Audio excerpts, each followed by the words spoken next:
World leaders are ditching Donald Trump in the United States, freezing out Trump in the U.S., forging and forming their own alliances, and calling checkmate. A new security umbrella is being formed in the Middle East. We saw that with the announcement of the Mecca Pact between Saudi Arabia, Pakistan, and Turkey. Egypt is likely going to be joining that as well. Iran applauded the formation of the Mecca Pact. We believe that Qatar and other Arab nations could be joining as well. Pay close attention. But China is just waiting and ready to go. They are watching as the United States implodes and self-destructs. You read the headlines of the Chinese newspapers right now, and they're talking about how Donald Trump is self-destructing, and China's just waiting for it to further assert itself in the region. We have China cutting deals with the Houthis in Yemen. Did you know that was happening? Why do you think the Chinese ships are so easily able to leave the Bab el-Mandab Strait? China and Houthis have an agreement. China and Iran, of course, have an agreement and deeper understanding. There's a full-fledged alliance there as part of Iran's axis of resistance, which extends to the Houthis as well.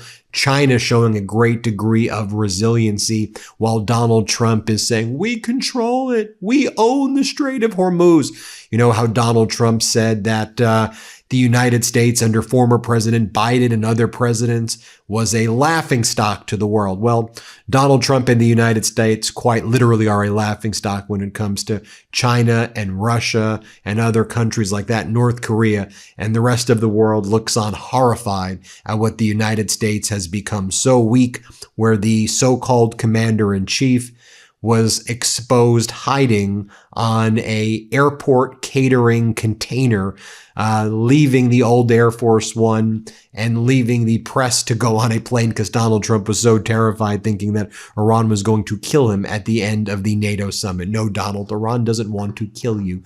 They want to protect you at all costs because the damage and destruction you have done to the United States has created the vision that Iran always wanted for the Middle East, a Middle East where the Arab brotherly nations, as they call it, are more united with each other, where the United States is pushed off of its military bases. The U.S. has indeed abandoned mostly all of its military bases now in the Middle East, other than its base in Israel right now.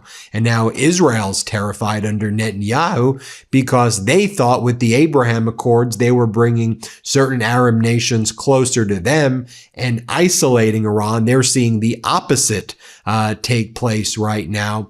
What they forged a recent alliance with Somaliland recently, but you've got Netanyahu pointing to the Golan Heights yesterday and saying, that's ours. We're never going to have a free Palestine. We're never going to allow Palestinian statehood. We're never going to allow it. I don't think that is to put it lightly, I think that's the complete wrong approach right now at this time. I think the world sees the genocide in Palestine. They see the killing in Lebanon. American taxpayers like, we don't want our money going there at all. What the heck is even happening? And you're seeing a lot more self-reliance with and among Arab nations. Take a look at what Qatar's foreign minister had to say. The Qatari foreign ministry said the following about the Mecca alliance. Saudi Arabia, Pakistan, Turkey, Egypt's going to join. Qatar's into it. Qatar says, we welcome any regional cooperation for the sake of security and stability and defense of the region. The Kingdom of Saudi Arabia, Turkey, and Pakistan are countries that we have good relationships with. We have brotherly relations based on common destiny and common worries, and we welcome this step and we support it. He says Qatar is present in these platforms. We have our own activity, and it's a little early to determine our involvement, but relations between the leaders of these countries and Qatar are very good, with daily relations and daily contact. This, as the Wall Street Journal reports, Gulf states accept a new normal in Hormuz. Iran is in control. Oil and gas exporters saying to themselves, look, this is the best we can do. The United States lost. It is what it is. Iran has demonstrated that its ballistics have advanced to the point where the American interceptors aren't able to shoot it down. The ballistics have developed capabilities to change routes while it's in the air. The Iranian Shaheeds are cutting edge. Iran has developed a repertoire of weapons demonstrating that it is a regional power. That's just the reality. You don't have to, whatever you feel about it, the feeling is irrelevant. It's the reality of what's actually happening. I mean, I'll show you. Donald Trump saying, we own the Strait of Hormuz. We control the Strait of Hormuz. This is what Donald Trump said last night. Here, play it. Iran is going fine, going just absolutely fine. We totally control the Strait of Hormuz. We have control over it. Nobody else, only us. Our Navy is unbelievable. And things are going great for our country. Go ahead.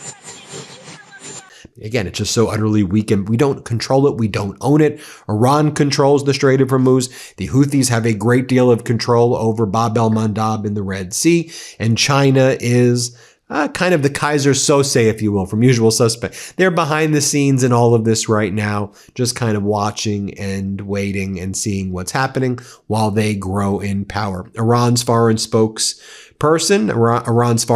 spokesperson says, there is no reason for us to be concerned that this pact between the two neighboring countries, Turkey, Pakistan, as well as Saudi Arabia, 3 countries with which we share deep religious, historical, and civilizational bonds, is directed against, we don't believe this is directed against Iran. Civilizational bonds. That's how Iran is talking. While Donald Trump, like, we control the strait, Iran's talking about religious, historical, civilizational bonds. The history of friendship between the nations of Turkey and Pakistan as 2 neighboring Muslim countries is long-standing. This development is an important sign of a shift in regional perceptions. And Iran's foreign minister, Araghchi, talked about these regional perceptions. And he said, look, Iran is now a regional superpower. And he says that when the various foreign ministers from across the world speak with him, they said, you did it. You stopped the United States. You were able to do it against all odds. You've demonstrated a fearlessness and a courage. That's what Iran's foreign minister says that all these other foreign ministers are saying to him.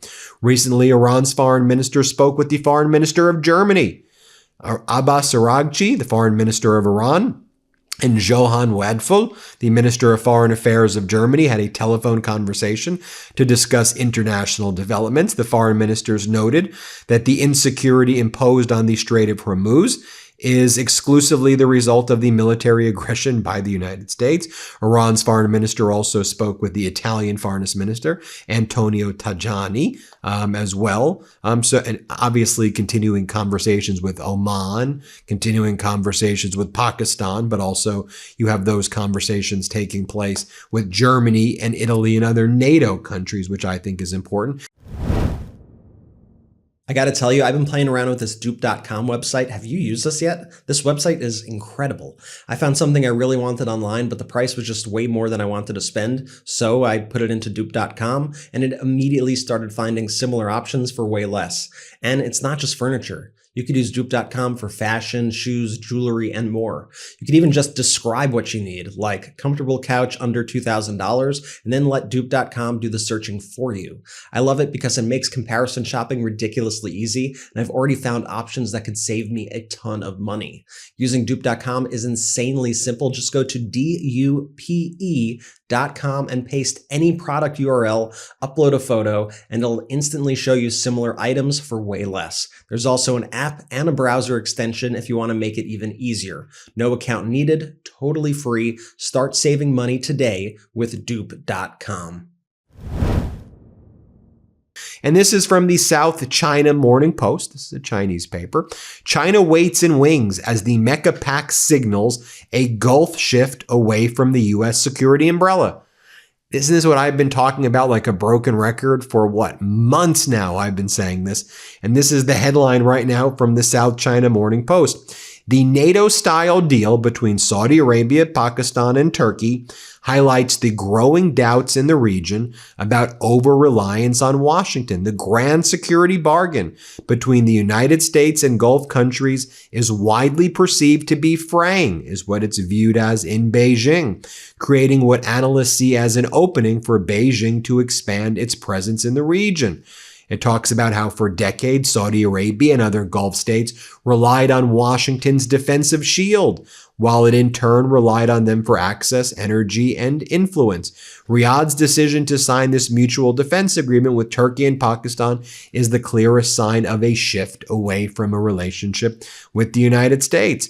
The Mecca Pact is like a NATO of Arab nations, and it goes beyond the new regional security arrangement. Three middle powers, a Gulf energy giant, a NATO member, and nuclear-armed South Asian state, Pakistan, are taking steps to reduce reliance on the U.S.-dominated security architecture and build their own collective defense network. It's like I wrote that article. It's exactly what I've been telling you has been happening. As Imran Khurshid from the U.S.-based Middle East Forum writes, China is using Pakistan for weapons promotion as a gateway to enter the region's defense landscape. Moreover, if the potential Islamic NATO that many of these countries, including Pakistan and Turkey, discuss take shape, China might believe it has an augmented market. China has aggressively advertised its weapon platforms and builds narratives around its defense systems in the region, including claims about the success of the JF-17 fighter jet and other Chinese weapons during last year's India-Pakistan conflict. So think about it. While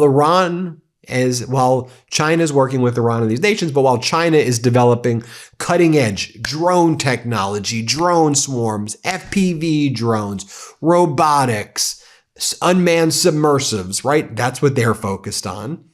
The U.S. under Donald Trump, this deranged psychopathic lunatic, is like, we need to do battleships that look like the battleships between 1920 and 1940 because Trump doesn't like the way stealth looks.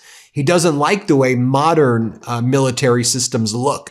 So Trump has demanded that the United States spend $300 to $400 billion at least on a Trump class of nuclear battleships, which a drone could easily take out. That's where our taxpayer money is going. Just think about this.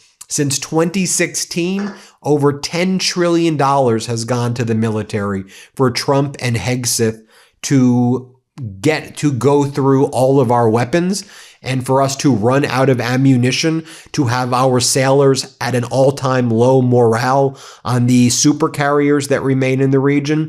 $10 trillion. Leave it to Hegseth and Trump and Rubio to have the U.S. run out of weapons and completely lose the war to Iran. Also, as I noted at the outset, China has been cutting deals with the Houthis. As the Houthis and China adjust for a long-term security architectural restructuring in the Middle East. This article the Al Monitor article says the U.S. and Israel war are in its 6th month. The disruptions at the Bab el-Mandab and Hormuz Straits, Bab el-Mandab is Red Sea, Hormuz is Persian Gulf, have sent shockwaves through global markets. China has maintained access to Middle East crude through two distinct channels.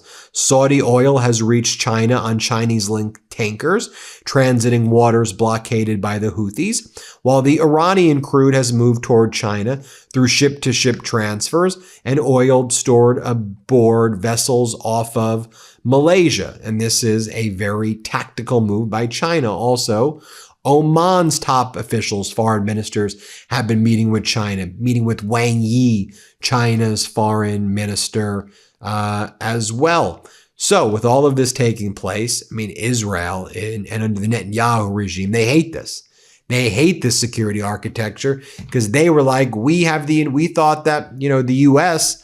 was going to be the top dog, the big power in the region. What the hell is happening? Now we're isolated and the U.S. is isolated. Israel's agriculture minister, Avi Dichter, said, Pakistan, Saudi Arabia, Turkey, this is a very problematic Sunni alliance for the state of Israel.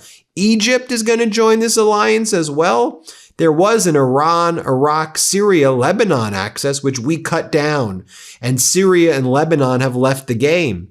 Now we have another alliance. This requires us to be very, very careful. Pakistan is a country with nuclear weapons, and on this issue, we need to remain on guard. This only strengthens the need for an alliance with a global superpower on the scale of the United States. Israel's Diaspora Affairs Minister, Amichai Kakil, says, so this is how they're trying to think about it in Israel right now under Netanyahu. We created a system of alliances in Europe unlike anything that existed before, with the deep conservative right. Vox in Spain, led by a Bascal. Today he is the most Zionist voice there is in Spain. The same goes for Jordan Bardella and Marine Le Pen in France.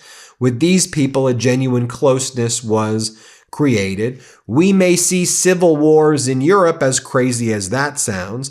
We see the right in Britain. I brought Tommy Robinson here. That's the far right-wing extremists in the UK. Many people in Britain are with us. They are with us. We are heading toward very profound changes both in Britain and France, changes that in turn could also provoke counter-reaction. So you have Netanyahu and Trump working to try to encourage civil wars in Europe. I mean, you hear them in their own words, basically, by backing these far right-wing MAGA-like parties in Europe to create this far right-wing alliance to kind of weaken liberal democracies. But that creation in turn, in their attack on NATO, has ended up having the impact of actually weakening the West and weakening the U.S. position and strengthening China's hand and strengthening the Sunni alliance. And that's actually what we're seeing take place. I know, there's a lot of detail here, and there's a lot that's not being, covered elsewhere. I just think it's important that we focus. This is some of the biggest issues, a restructuring of the entire global order right now around China as the main provider of China knew this was coming, but China thought 20, 30 years, 40 years. But it's happening right away because Trump just destroyed everything of the post-World War II architecture of the United States. That's what's gone down right before our very eyes. That's going to have a long-term detrimental negative impact, though, in the U.S. as well. The petrodollar, the American bond market, people, the dollar, the value of the dollar. The U.S. debt is one massive Ponzi scheme, and it relies on people continuing to buy treasury bonds and to use the dollar. If that changes, the United States is absolutely screwed. And that's what Trump's doing. I mean, who would have thought, though, the guy who bankrupted his casinos, who bankrupted most of the companies he touched, would bankrupt our military, would destroy our strategic petroleum reserves, would create a situation where we have the lowest morale ever on our supercarriers. Who would have thought? Who would have thought? Wait, hit subscribe. Let's get to 7 million subscribers. Thanks for watching. Oh, did you get your copy of WTF America? Pre-order WTF America now, the book I wrote with my brothers. Pre-order it now. It's a lot of momentum on the pre-orders. You can Google WTF America by Ben Brett and Jordan Meiselas and pre-order it. It really helps the pre-orders. Thanks so much. Appreciate you. Before you go, our book, WTF America, is available for pre-order now. It's the story of how we got here and how we fight our way back. To pre-order, scan the QR code or click the link in the description. Let's do this.